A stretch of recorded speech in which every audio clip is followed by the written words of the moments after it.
Right, well, this week's Sky Cricket podcast is coming to you from Old Trafford, where myself and Nas have been broadcasting on the championship game between Lancashire and Kent. We're about an hour into the fourth day, the last day as we speak, and Kent are in control of the game. The scoreboard reads 113 for 2. They still need 51, which might not be straightforward to get there, given that the pitch is spinning a bit and Lyon and Hartley are bowling well. But it looks like Kent should win, Nas, and if they do, it'll be their first championship win at this ground at Old Trafford since 1997, when I was playing that season. But I certainly can't remember playing in a game where we got beat by Kent. Don't get beat by Super Kent in your era, do you, Ath? So I've enjoyed the game, actually.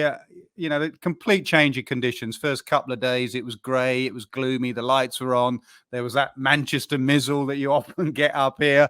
And the pitch seamed around a bit. It was a slow seamer because we've had no sun for so long. So the seamers held sway. So Balderson bowled nicely for Lancashire, and then Agar and Gilchrist bowled really well for Kent. And then as the conditions changed and the sun came out yesterday, the change in conditions meant that the spinners took more control. And I've enjoyed last hour last night and the first hour today. I've really enjoyed the battle between Lyon, 530 odd test wickets, and Hartley just starting his career as an international spinner, and Bell Drummond and Compton up front. It was exactly what you want from county cricket. Two good players, batters at the crease, two excellent spinners, one learning from the other, men round the bat, tested captaincy as well. Keaton Jennings, where would he have his men? Which ends to bowl them? He's just switched Lyon to the Jimmy Anderson end. I've really enjoyed the last hour last night and the first hour today. And it shows you do need a variety in your attack to win games of cricket. Yeah, and it's an important game because both of these teams need points. Lancashire at the bottom, Kent just 3 points ahead of them next to bottom. Looks like it's quite tight at the top as well after Somerset overturned your team, Nas, down at Taunton on what looked like a green seamer. Yeah, those conditions didn't change because they didn't have time to change, really. So in just 2 days, it was a brave thing for Somerset to do, because of the likes of Cook and Porter in the Essex side and the Duke's ball. They are exceptional up front. They produced a green top. I have no real problem with that. It produced some very exciting cricket, and they often have exciting cricket down at Somerset. It can turn down there, as we've seen, but this time it was a seaming one, and the scores were around about 130, 150, 160. And in the end, it was a tight game. But in the end, Somerset got over the line. They needed that desperately. I think they've moved, as we speak, they've moved up to second. Essex still top, but they've played an extra game now. And Surrey would quite enjoy that Essex lost that extra game that they've played. They've got a game in hand on Essex. So this morning, the PCA released some results of a player survey that they did in the closed season around the schedule. The broad headline out of it is that the vast majority of players, feel that the schedule is not fit for purpose, is the quote. And in terms of the numbers, 80% have concerns about the fixture list, about the threat to their kind of danger of travelling late at night after games that come back to back and close together. Over 60% think that the schedule is not conducive to high performance. 70% demand 3 days between first-class games. 78% want a rest day between T20s. And 66%, a majority, think that too much cricket is played. And all this is coming around the time of the discussions around the capital injection for the 100 and the CPA partnership, which is up for negotiation as well. I mean, it's not a new story, that players feel the schedule is not fit for purpose, Nas, but it's not easy to know what the solutions are because, the 100 takes them a month of the summer in August. So you could say, well, just get rid of that. But the players don't want to get rid of that because it provides extra money and they enjoy the competition. You could say, well, get rid of the blast, but counties can't do that because that would be financial suicide. They want to play 50-over cricket because they feel that the schedule needs to mirror the international game. So it seems all the time that where that is heading is, as far as the players are concerned, is to fewer championship games. But my question to the players would then be, would you happy to see job losses across the game? Because if you play fewer games, is there a need for over 400 professional cricketers? So it's not straightforward. There are no straightforward solutions to this conundrum. Not, and you're right. It's not a new issue. I remember Duncan Fletcher, when he was England coach under my captaincy, went off and spoke to all the counties and directors of cricket, or coaches as they were there at a coaches conference, and he asked them, "Do you think you play too much cricket? Is there enough time for rest and an analysis and looking at your own game and working your game, working your fitness, or do you feel you're on a treadmill?" And they all said, "We feel we're on a bit of a treadmill where we just go from venue to venue and play the game of cricket." So it's not a new thing. And all those things you say there are spot on. Everyone wants their piece of the pie. Everyone wants their bit of action. There's far too much cricket. There's far too many formats. I've always felt, 100 or T20, choose one. You don't need both, but we know why there's both. So they're not going to let either of those go. Then the Strauss review said you play too much championship cricket. Then the members get up in a huff because they want to see more championship cricket. Everyone wants a piece of the pie. And I'm not just talking domestically, internationally. Then you have the franchise cricket thrown in on that around the world. And what happens? There is only one outcome of all of that. If everyone wants a piece of the pie, no one's giving up, is that you're going to get too much cricket. What I don't like is when I think Joe Root's quoted quite a bit in it, isn't it? And people say, "Oh, Joe Root only plays a bit of domestic cricket. What's he on about?" Joe's actually speaking for the players. Joe's actually doing the right thing. He's speaking for the domestic players and sees what they go through day in, day out. And the one thing in there I agree with actually is the travel, the late night travel. That is a concern, and again, it comes from the fact that you're playing and you have to get back to see family, and then you have 1 or 2 days off, and then you go again. So they'll have to ask themselves: do they want a pay cut? That if you want less cricket, it just leads to a pay cut. Well, all these imperatives kind of impinge on each other, don't they? The commercial imperatives, the high performance imperatives to give enough cricket for members and supporters to watch, and it's not straightforward to know. I mean, I remember way back when we started playing in the late 80s, you'd have those ridiculous situations where you'd have a championship game that began on a Saturday and then went Monday, Tuesday, and you have a Sunday league game in the middle. But often that Sunday league game was at a different ground and against a different opposition. So you found yourselves traveling all over the place. Anyway, those are complex questions without easy solutions. A much easier chat was one we had earlier in this game.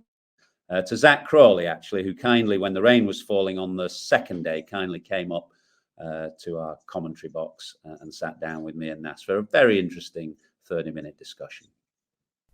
Well, we're in Manchester and it's raining and we've got a delayed start on the second day of the championship game between Kent and Lancashire. So we thought a good opportunity to catch up with Zak Crawley. One of my favourite Twitter accounts is, "What is Zak Crawley doing today?" And the answer is, you're in here doing the pod with me and Nas, but you're not on social media. Are you aware of the account, "What is Zak Crawley doing today"? I am aware of the account. Yeah, it gets sent to me a lot, and obviously not for good news most of the time. But no, it's a funny account. It seemed to me that initially that account was a little bit of a Mickey-taking account, but actually, as your form improved with England, it suddenly became a bit of a fanboy account. But am I right in saying that your mum genuinely thinks it's a fanboy account? Absolutely. She keeps messaging me going, "Oh, he said something nice about you again." I'm like, he's taking the mick, mum. But no, it's funny though. Like, Ducky's the one who loves it the most. He wants his own one set up, and I think they actually have set one up for Ducky now. So, but no, it's funny, to be fair. I'll give him credit. So why are you not on social media? Why the conscious decision to stay off that stuff? The actual reason was I was on social media when I was 18 and I had my exams coming up, and I got rid of it then because I thought I don't need it before my exams. And then I found I just didn't miss it. I didn't need it. I didn't want to see what other people were doing. I just want to do what I was doing. And it's helped my career massively. And the more I've gone through my career, I've been more adamant that I don't want it. Just seeing what people say about it themselves and things like that. So yeah, no, I've never been a fan of it, to be honest. We've got young kids, so they're on their phones, 24 hours a day. So presumably that's the same in the Kent dressing room. When they're all on their phones, then what are you doing? Well, I'm on my phone as well, but not on social media. I think that we're all addicted to our phones in these days, which is a shame. But no, I was just reading before I came up here, things like that. There's a couple of avid lads who are into their reading as well. I just have a chat with them, or sound a bit boring there, don't I? But I'm on my phone as well, but I'm just not on Instagram or Twitter like the other lads. In our day, we didn't have that much social media, but obviously we had the papers and we had the Verdict and things like that. And I used to, if you had a good day, you'd order every single paper in the hotel, and you had a bad day, which generally was the case, you wouldn't read them, and you try and stay away from all the bad stuff about you. But then someone, like you say about your mum, your dad will text you going, did you see what that Willis said about you last night or whatever? Do you find that you try and keep clear of all the negative vibes, but someone eventually says, have you heard what that Atherton's telling about your batting? 100%. Yeah, 100%. It's unavoidable. You know, I have an uncle who'd send me stuff, or other people, friends who go, ignore them, they don't know what they're talking about. It's like, well, I didn't even know they said that, but appreciate that. And then actually you find yourself, you wanted to see what they said. So actually, sort of the odd time, especially when I was in bad form in 2022, I found myself reading a lot more.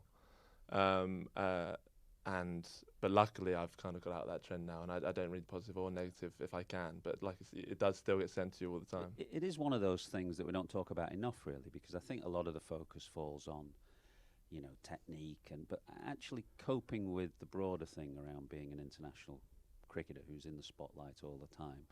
Failure is an absolute central part of sport, no matter how good you are. Even Don Bradman, he didn't get 100 every time he went to the crease, although he's obviously nearly. But dealing with that failure is quite hard, and it's a really important thing. Those who go on to have a long career manage to do so, manage to kind of keep some equilibrium. Have you found that? Have you improved at that? Have you found that easier as you've gone through your career so far? Yeah, it's a really good question, because that's really what I've been trying to work on the last year, which helped my form massively, is that dealing with failure more than anything else. When I was younger, I was really fair on myself. You know, I never got too down. You know, I'd get 20 and go, geez, I played nice there, some good shots, and then next time you're more likely to score runs because I was positive. Then I started playing for Kent, and people expect you to do this, and so you're starting to get a bit more hard on yourself. And then I played for England, and I was even more hard on myself, and like, oh, I need this, and the scrutiny's getting more, and then it's just getting harder and harder to get runs the next time. And then the last year, I've just come to try and enjoy, even, like I say, I get 12 or 15, but I hit a nice shot there, I feel it in good nick, you know, not hard on myself. And also in India, I found I was trying to get in this headspace where the results were predetermined. And, you know, I've done all my work, and, you know, I'll just leave it up to fate now. And that helped massively, funny enough. Right. I was in this thing where I'm not in control of the results. I'm just going to try and play. And it was amazing how fair I was on myself, and how I wasn't getting down on myself too much, which massively helps, because it's so easy to. You get out, especially as an opener, and you've got to sit there all day and watch everyone else get runs, and you start thinking, well, I should have done that, should have done this. But that's the hard thing about the game, isn't it? Certainly, I think all of us who've played, the game has long periods where you just sit and think. You know, if you're an opener, you get out early on, you've got 5 hours then to think, and then you might be in the field for a day and a half, and you stood at slip and thinking about the innings to come and the nights before you bat. And so not allowing your mind to almost run away with itself and to try and stay in the moment and in the present is a very hard thing to do. It is hard. It's really hard, and that's always what you're trying to chase, is how present can you be, I think, and that's when you're at your best. And the thing I struggle with a lot is, well, I struggled with in the past especially, was watching what other people are doing well too much and try and do that. And so I'd tinker all the time, just little tinkers, but I wasn't like happy with my games. Oh, I'm going to try and do that. And then you're just trying to, as bad as what finance calls it, catching form, trying to catch form rather than actually just allowing your game to come through. And just being pleased with the game you have and just trying to build on that. So do you analyse yourself technically still? I know the side have tried to move away from too much technique. Do you look at your technique? You know, there was a thing with, I think Alistair Cook mentioned it, with Sam Robson. He was going out to bat, and Sam Robson was looking up at the monitor, and someone was doing a third man piece on him, and he was almost over-analysing just as he's going out to bat. When do you do your technique? Do you still do your technique? And when do you start focusing in on just watching the ball? Yeah, no, I still definitely do technique, but it's all about the setup for me. That's the only thing I work on. So I work on making my setup perfect, or how I want it to be, not perfect, because that's obviously impossible, but how I want it to be, which would be my head forward, narrow stance, weight slightly on my left leg. So those were the changes that you made at the start of last year, wasn't it? And slightly narrowing your stance, trying to get that weight forward, because prior to that you were much wider and you felt you were a little bit more weight on the back foot, I suppose. Yeah, it was interesting going from Pakistan, then I went to Big Bash, and then to New Zealand, T20 and Pakistan, playing spin, and then going to T20 in Australia. I found myself, my weight was really a long way back, and my stance was really wide, and so my head was nowhere near the front of the ball. And then New Zealand, I was in terrible nick because my head was just so far back. And so then when I came back in the start of the summer, I was working massively on that setup, and that has to come first before the form, but before that you start thinking well, because you can't play well. You can't think well if you're not scoring any runs. So that definitely comes first, and I'll always try and work on that. But then once I've got my setup right, then that's all about my thought process. Then, like, how I play the shot, I always think it's down to what you've thought about, not about like how your bat swing or like that. It's all affected by, was I looking for a bouncer there, or was I looking to defend too much, or was I maybe looking to drive too much, rather than, oh, my hands were coming down the wrong way. I feel like that's affected by what was actually going on in your head. That's what I think. So I try and just work on my setup, and then just kind of flow from there. And is there one person you go back to? You're not allowed to say Rob Key, by the way. Is there one person that you go back to that whose judgment you trust and say, I need to just spend a bit of time with you? Yeah, Noddy Holder in Perth is who I'd speak to. He keeps the game very simple, and that kind of setup stuff he was big on, and he taught me so much about batting, playing the short ball, and things like that. So I try and speak to Noddy whenever I can. But he's in Perth, so you'd ring him up, would you? I'd ring him up, send him a couple of videos, say, what do you think? And then obviously I have guys like Trez with England. I really trust him and work with him a lot, and guys here at Kent who know my game now. So, I always ask them, what do you think about my setup? What do you think about my flow, about my intent, or things like that? But if I really want something, if I feel like I'm not quite with it, then I'll call Noddy. How do you balance it? You've just said a couple of answers ago about do your business, do your preparation, and then a little bit what will be. I'm paraphrasing there. How do you balance that with being ruthless? Here we are at a ground that you scored a magnificent 180, and if it hadn't rained on that last day, would have probably won you the test match. In India, there are a lot of starts and a lot of scores, but maybe not that ruthless knock that took you on to win a game. How do you balance those two things, trying to be free of mind, but also, do you know what, I can do a bit better? No, absolutely. And funny enough, for me though, I feel like I've worked out over a period of time. It's actually the opposite for me, where I wanted it too much in India. So in the start of the Ashes, I wanted 100 so much in the Ashes. It'd be the coolest thing ever, and kept getting. I was playing really nicely, just kept getting starts, got 60, a couple of 30s, 40s. But I was just constantly thinking about the 100. Way too far ahead of myself, talking about being present. And then actually I came to here at Old Trafford, and I was like, I'm just going to bat today, and like not focused on the score. We'll count the score up at the end. And then I got 190. And then I go to India, and the same thing. I felt in great touch in Vizag. I was on 70 odd, and I was like, probably only half an hour away from 100 again. Like, I was ahead of myself. Half an hour away. That's like 5 hours hours away from me.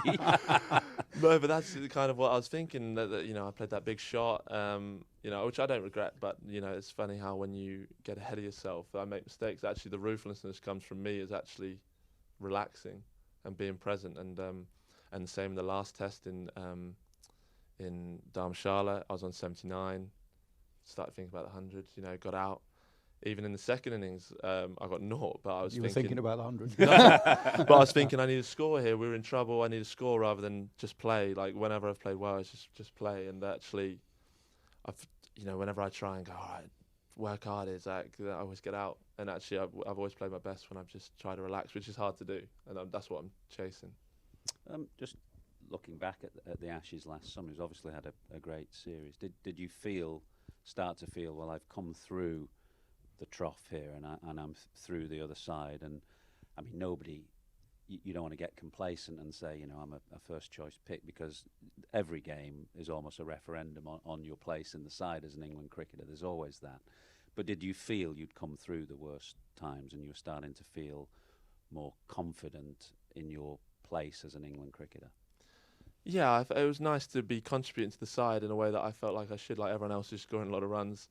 And I felt that I felt more part of the team. Felt like I wasn't just hanging on, which was a nice feeling. But no, I never take my place for granted, and I always want more. But something that I've done nicely is in the last year is judge myself on how I've been playing rather than the scores I'm getting. And I was more pleased with just how I was playing. Like I was brave, which I wanted to be, and that's one of the more difficult things with the scrutiny is telling myself to keep being brave, because that's me at my best. So I was pleased with how I was playing, and that's kind of what I judge it on more than my place in the side. Just keep playing. Just tell us about that first ball. Pat Cummins, he's on commentary. We're all watching. The whole world's watching. Was it premeditated? Was it adrenaline? Was it just Zak Crawley being Zak Crawley?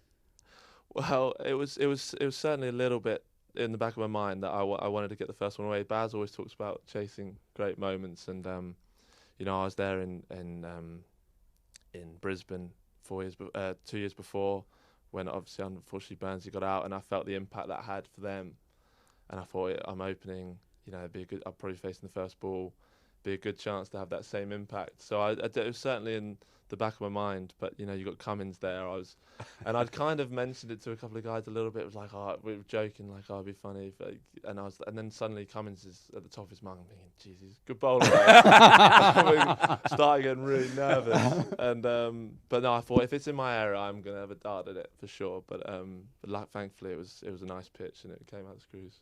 You mentioned there the slight contrast between Brisbane, when Rory Burns got bowl leg stump first ball, and then your first ball. Obviously a move from one regime to another. I mean, I don't want you to pile criticism on the previous regime, but just the transformative effect that Ben Stokes and Brendan McCullum have had on the team, and you as an individual. You've obviously, you've seen that contrast. Just try and explain about their effect.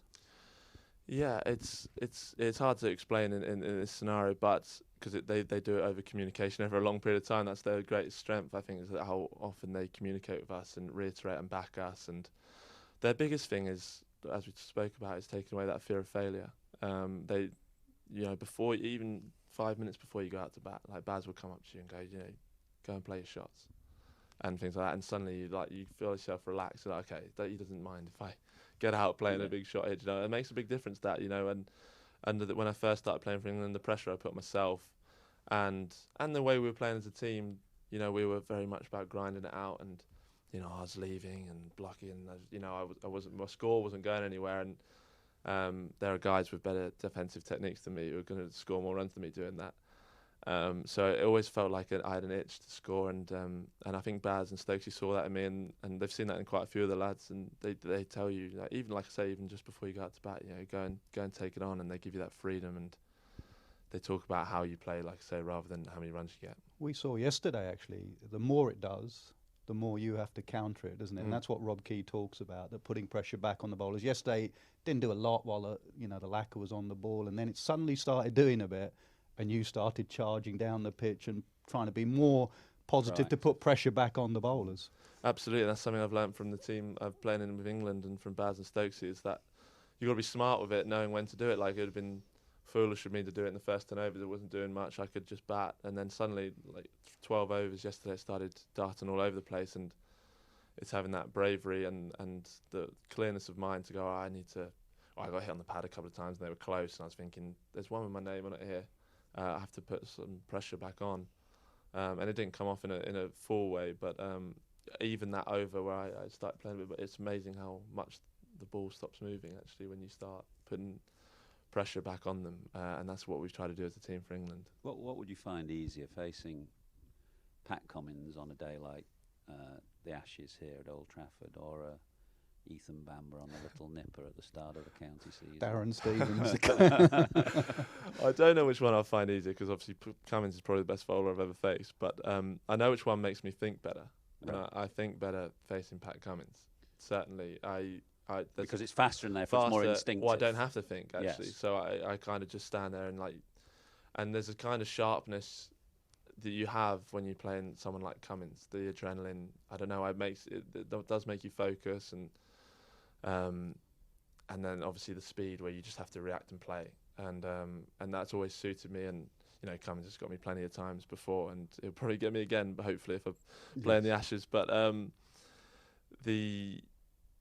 always find those Bambers and the Murtas and the people, there's quite a few thoughts going through as the ball's coming down, and you feel like you've got to force the ball as well. Whereas I prefer to time it, and it hasn't suited me. But I'm still working on it, trying to get better at that. And on the back of that, the Kookaburra ball. Did you miss the first 2? I mean, Yeah. that's an error, isn't it? Surely. Got back in for the Yeah, Dukes. were you texting Keys again? Do you mind if I actually play the first 2 rounds? Well, we booked those games off in like the first test at India. They were like, "You're going to rest. The boys are going to miss some games. Which ones do you want to miss?" And I said, "Oh, I don't like stopping and starting, so I'll miss the first 2 and then play the rest." And then I found out about a week before they were both Kookaburra. I was like, can't change it now. But no, it's funny though that the new ball still does quite a bit with the Kookaburra. The openers, actually quite a few openers got runs, but there was still early wickets, and then actually it kind of got flatter as it went on. So maybe I'd have got no runs anyway. But Can I ask about the conversation or the tone of the language that is sometimes used? I mean, you're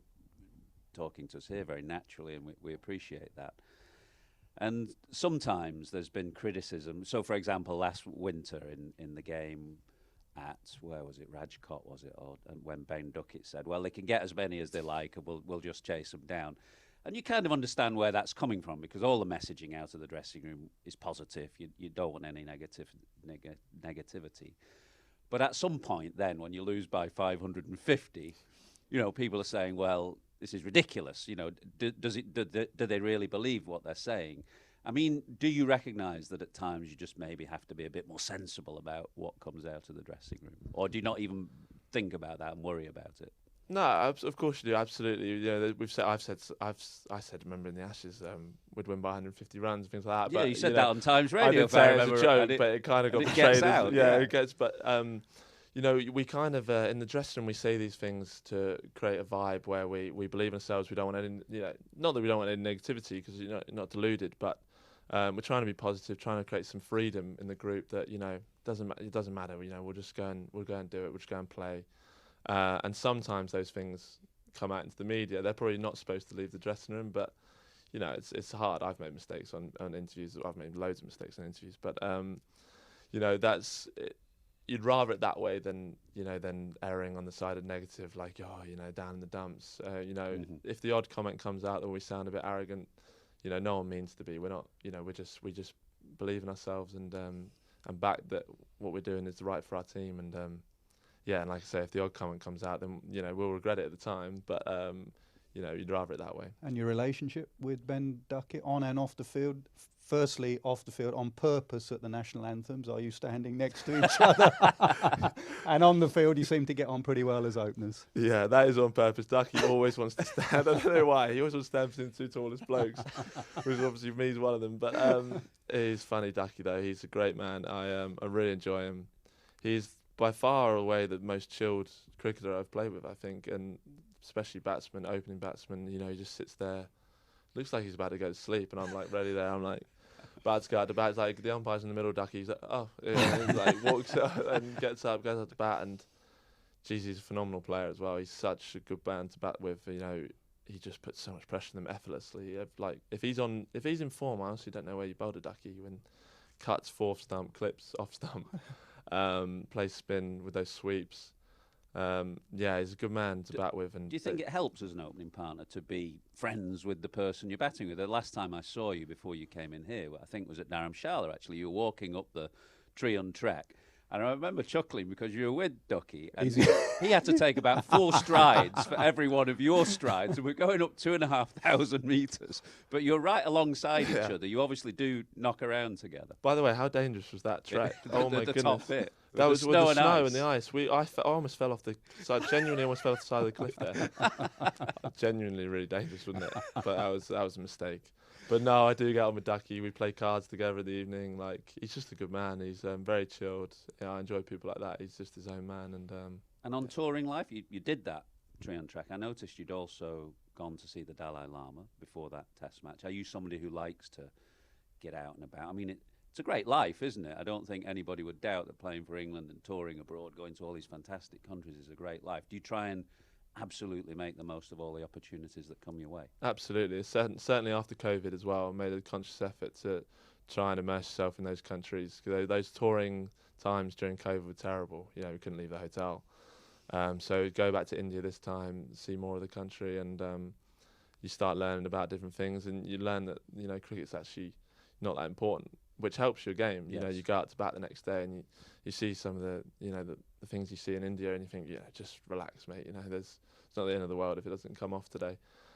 Which actually, you know, helps me perform. So I definitely like to immerse myself in things like that. And yeah, India's an amazing place. Love that tour. White ball aspirations. I mean, Ben Duckett's just been selected in the World T20. Your game seems very suited to white ball cricket as well, and yet you don't seem to make as many white ball sides around the world. I'm talking. Is that something consciously you want to change, or are you just quite happy going where you are at the moment with red ball cricket? No, certainly. I'd like, you know, it's the future of the game. I think we can all see that. So I definitely, you know, I've always wanted to be a good white ball player, and in the last few years, obviously, I was, you know, wasn't going particularly well, so I wanted to concentrate on my red ball and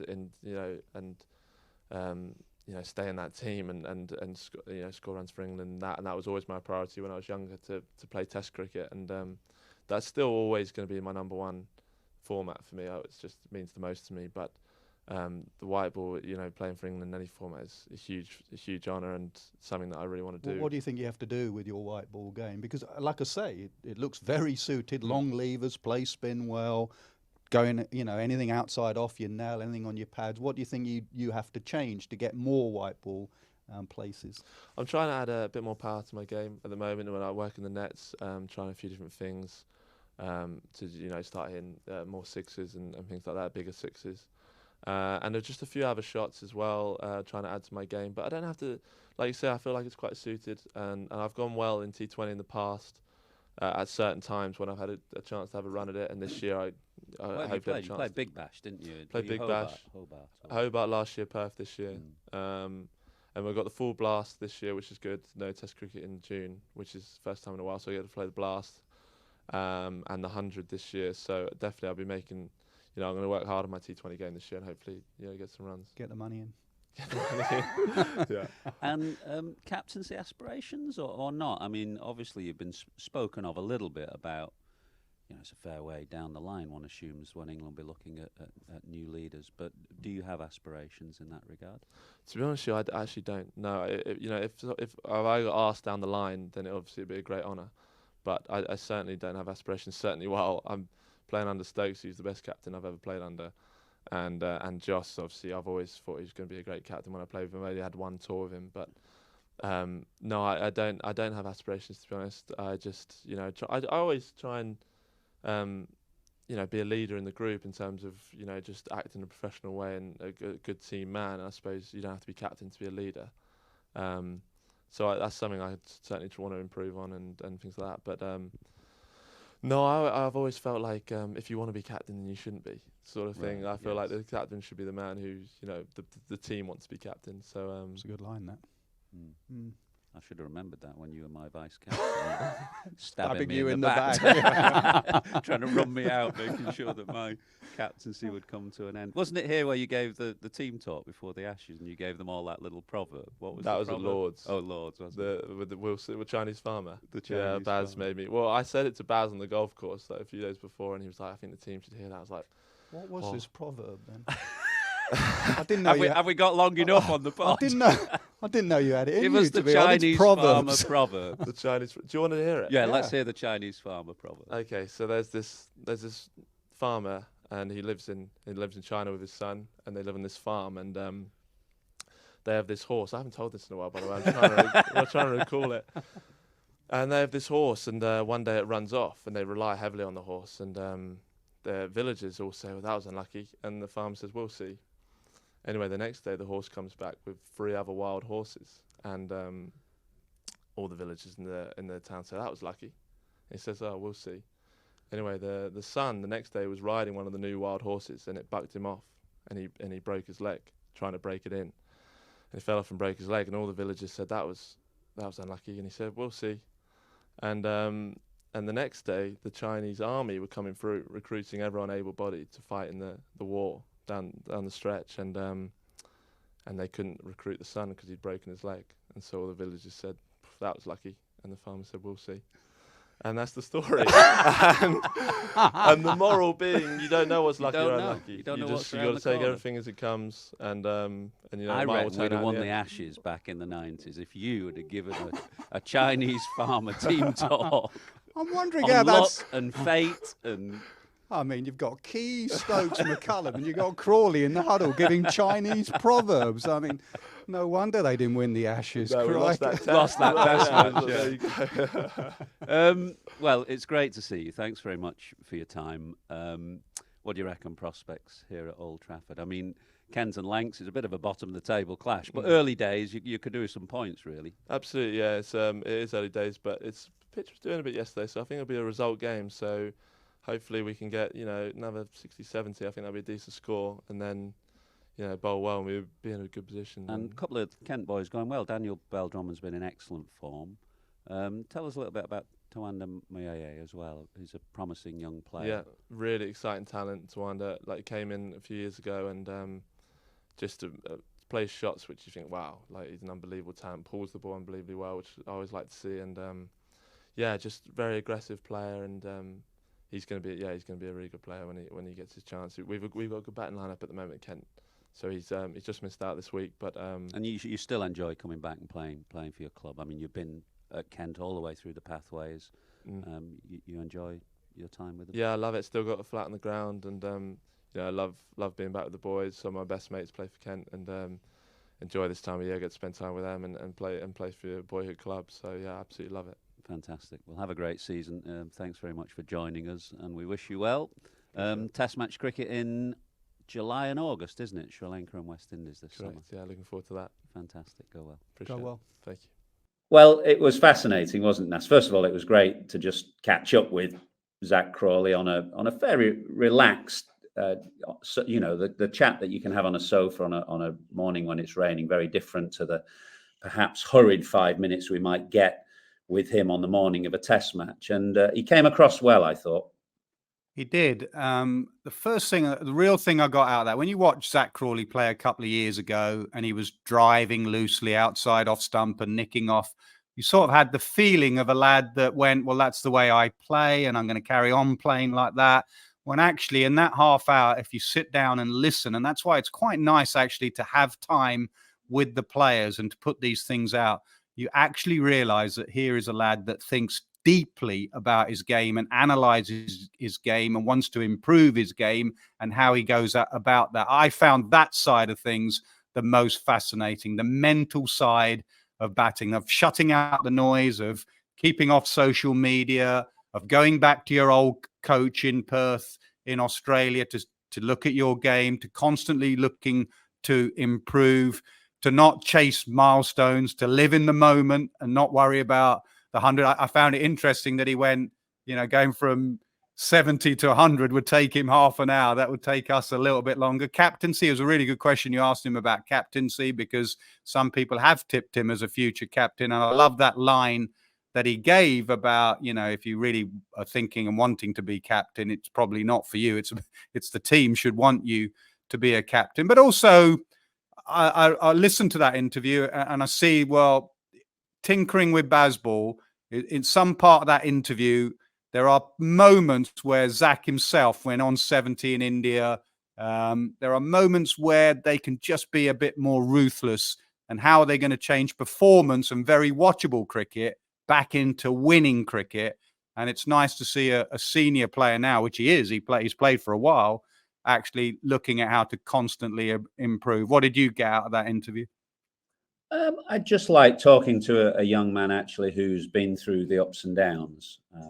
He's obviously played a fair bit for England now. He went through some very ropey times where, you know, people were picking apart his technique and his runs, you know, weren't coming, and he must have been close to being axed by the selectors, but they stuck with him, and they're realizing the dividend now of that faith that they've shown. But it's all very well showing faith, but at some point the player has to perform. And, you know, Zak Crawley, he's never looked as though he gets too down when things aren't going his way. He never looks as though the criticism gets to him. So he's obviously tough in some senses. There's an inner toughness there to him. And I think you can't can't have a long international career or a Test career unless you have an element of that toughness, that you can have a thick hide and shut out the criticism and come through the other side. So it's good to see, his form ticking up in the last 12 months or so. And he's going to be a key player, I think, probably across formats for England in years to come, because, as you said to him, his white ball game looks perfectly set up for it, doesn't it? It does. I mean, he basically plays white ball cricket in Test match cricket. I found it nice what he said about Ben Duckett. Obviously the stuff, the jokey stuff about Ben Duckett always wanting to stand between the two tallest people, but also how Ben is in the dressing room, his opening partner, and how relaxed he is, that he looks up and the umpires are already in the middle. You get that insight of a player and what they're like. So Ben Duckett's obviously pretty relaxed about the game of cricket. Thanks for my phone going off every 10 minutes as well, Ath, because you gave that Twitter handle a mention. What is Zak Crawley doing? And whoever's in charge of that one is absolutely thrilled that he got a mention on our podcast. Yeah, and Zak Crawley's mum as well, who clearly is a fan of that Twitter account.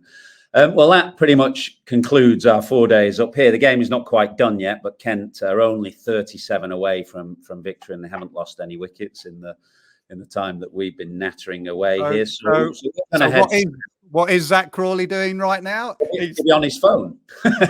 Actually, he's probably not allowed to be on his phone, because I think on a televised fixture you have to hand your phones in for anti-corruption purposes. But we're going to head south. Our next televised game is Saturday, isn't it? When England women take on Pakistan in the first T20. So that's our first international televised game of the summer, and that's the start of a 3-match series there. So that's at Edgbaston. I'll see you there, and we'll have a natter, no doubt, about the cricket to come after that for next week's podcast. Super Kent. Come on, Super Kent.